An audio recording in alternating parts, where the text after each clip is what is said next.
Pride and Prejudice, Chapter 51. Their sister's wedding day arrived, and Jane and Elizabeth felt for her probably more than she felt for herself. The carriage was sent to meet them, and they were to return in it by dinner time. Their arrival was dreaded by the elder Miss Bennets, and Jane more especially, who gave Lydia the feelings which would have attended herself had she been the culprit, and was wretched in the thought of what her sister must endure. They came. The family were assembled in the breakfast room to receive them. Smiles decked the face of Mrs. Bennet as the carriage drove up to the door. Her husband looked impenetrably grave, her daughters alarmed, anxious, uneasy. Lydia's voice was heard in the vestibule. The door was thrown open, and she ran into the room. Her mother stepped forwards, embraced her, and welcomed her with rapture, gave her hand with an affectionate smile to Wickham, who followed his lady, and wished them both joy with an alacrity which showed no doubt of their happiness.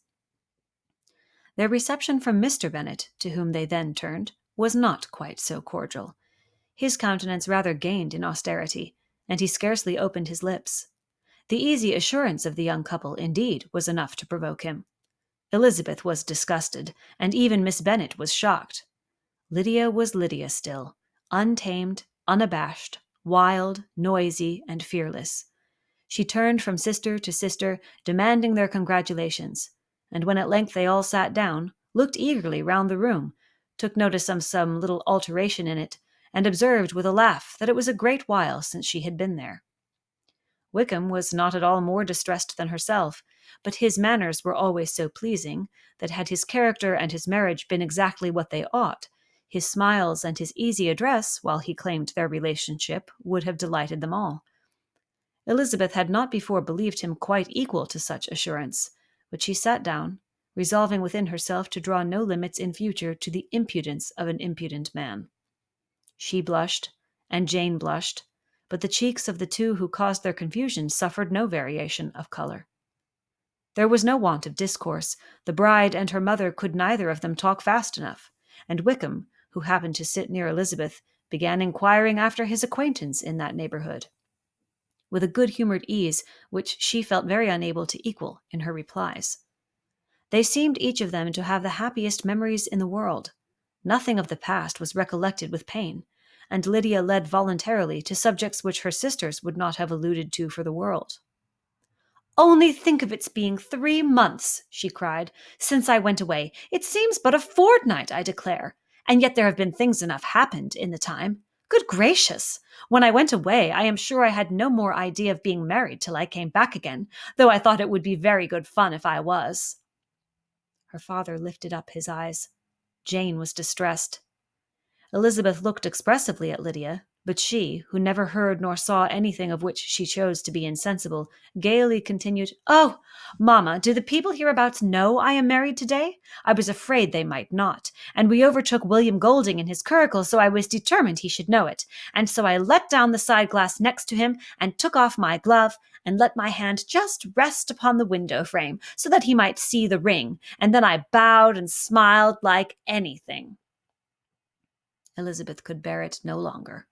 She got up and ran out of the room, and returned no more till she heard them passing through the hall to the dining parlor. She then joined them soon enough to see Lydia, with anxious parade, walk up to her mother's right hand, and hear her say to her eldest sister, "Ah, Jane, I take your place now, and you must go lower, because I am a married woman." It was not to be supposed that time would give Lydia that embarrassment from which she had been so wholly free at first. Her ease and good spirits increased. She longed to see Mrs. Phillips, the Lucases, and all their other neighbors, and to hear herself called Mrs. Wickham by each of them. And in the meantime, she went after dinner to show her ring and boast of being married to Mrs. Hill and the 2 housemaids. "Well, mamma," said she, when they were all returned to the breakfast room, "and what do you think of my husband? Is not he a charming man? I am sure my sisters must all envy me. I only hope they may have half my good luck. They must all go to Brighton. That is the place to get husbands. What a pity it is, mamma, we did not all go." "Very true, and if I had my will, we should. But, my dear Lydia, I don't at all like your going such a way off. Must it be so?" Oh, Lord, yes, there is nothing in that. I shall like it of all things. You and Papa and my sisters must come down and see us. We shall be at Newcastle all the winter, and I dare say there will be some balls, and I will take care to get good partners for them all. I should like it beyond anything, said her mother. And then when you go away, you may leave one or two of my sisters behind you, and I dare say I shall get husbands for them before the winter is over. I thank you for my share of the favor, said Elizabeth, but I do not particularly like your way of getting husbands. Their visitors were not to remain above 10 days with them. Mr. Wickham had received his commission before he left London, and he was to join his regiment at the end of a fortnight. No one but Mrs. Bennet regretted that their stay would be so short, and she made the most of the time by visiting about with her daughter and having very frequent parties at home. These parties were acceptable to all. To avoid a family circle was even more desirable to such as did think than such as did not.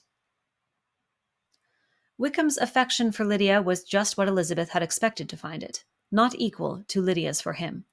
She had scarcely needed her present observation to be satisfied, from the reason of things, that their elopement had been brought on by the strength of her love rather than by his, and she would have wondered why, without violently caring for her, he chose to elope with her at all, had she not felt certain that his flight was rendered necessary by distress of circumstances.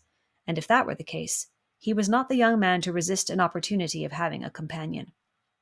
Lydia was exceedingly fond of him. He was her dear Wickham on every occasion. No one was to be put in competition with him. He did everything best in the world, and she was sure he would kill more birds on the 1st of September than anybody else in the country. One morning, soon after their arrival, as she was sitting with her two elder sisters, she said to Elizabeth, "Lizzie, I never gave you an account of my wedding, I believe. You were not by when I told Mamma and the others all about it. Are not you curious to hear how it was managed?" "No, really," replied Elizabeth. "I think there cannot be too little said on the subject." "Ah, you are so strange, but I must tell you how it went off. We were married, you know, at St. Clement's, because Wickham's lodgings were in that parish, and it was settled that we should all be there by 11 o'clock. My uncle and aunt and I were to go together, and the others were to meet us at the church. Well, Monday morning came, and I was in such a fuss. I was so afraid, you know, that something would happen to put it off, and then I should have gone quite distracted. And there was my aunt, all the time I was dressing, preaching and talking away, just as if she was reading a sermon. However, I did not hear above 1 word in 10, for I was thinking, you may suppose, of my dear Wickham. I longed to know whether he would be married in his blue coat. Well, and so we breakfasted at 10, as usual. I thought it would never be over, for, by the by, you are to understand that my uncle and aunt were horrid unpleasant all the time I was with them. If you'll believe me, I did not once put my foot out of doors, though I was there a fortnight. Not one party or scheme or anything. To be sure, London was rather thin, but however, the little theatre was open. Well, and so just as the carriage came to the door, my uncle was called away upon business to that horrid man, Mr. Stone, and then, you know, when once they get together, there is no end of it. Well, I was so frightened I did not know what to do, for my uncle was to give me away, and if we were beyond the hour, we could not be married all day. But luckily, he came back again in 10 minutes' time, and then we all set out. However, I recollected afterwards that if he had been prevented going, the wedding need not be put off, for Mr. Darcy might have done as well." "Mr. Darcy?" repeated Elizabeth, in utter amazement. "Oh, yes, he was to come there with Wickham, you know. But gracious me, I quite forgot. I ought not to have said a word about it. I promised them so faithfully. What will Wickham say? It was to be such a secret." "If it was to be secret," said Jane, "say not another word on the subject. You may depend upon my seeking no further." "Oh, certainly," said Elizabeth, though burning with curiosity. "We will ask you no more questions." "Thank you," said Lydia, "for if you did, I should certainly tell you all, and then Wickham would be angry." On such encouragement to ask, Elizabeth was forced to put it out of her power by running away. But to live in ignorance on such a point was impossible, or at least it was impossible not to try for information. Mr. Darcy had been at her sister's wedding. It was exactly a scene, and exactly among people where he had apparently least to do, and least temptation to go. Conjectures as to the meaning of it, rapid and wild, hurried into her brain, but she was satisfied with none. Those that best pleased her, as placing his conduct in the noblest light, seemed most improbable.